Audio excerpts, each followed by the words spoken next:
Welcome to my motivational Sourav YouTube channel. তাহলে বন্ধুরা, আজ আমি বলবো স্যার এপিজে আব্দুল কালামের সফলতা হওয়ার কিছু টিপস। তাহলে চলো বন্ধুরা, ভিডিওটা শুরু করা যাক। সফল হওয়ার সহজ উপায় হলো কথা বলা ছেড়ে দেওয়া এবং শুরু করে দেওয়া। শেষ নিঃশ্বাস পর্যন্ত চেষ্টা করা উচিত, হয় লক্ষ্য অর্জিত হবে বা অভিজ্ঞতা।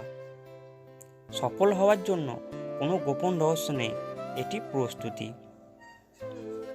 কঠোর পরিশ্রম করতে হবে এবং ব্যর্থতা থেকে শেখার ফলাফল।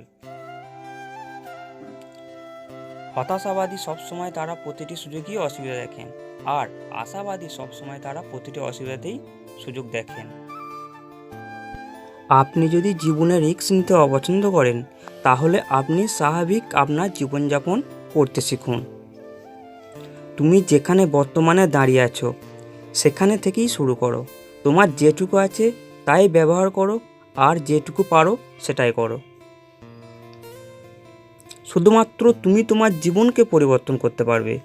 তুমি ব্যতীত অন্য কেউ তোমার জীবন পরিবর্তন করতে পারবে না। তোমার যদি কোনো স্বপ্ন দেখার সামর্থ্য থাকে, তাহলে তুমি তা বাস্তবায়ন করার যোগ্যতা অবশ্যই রাখো।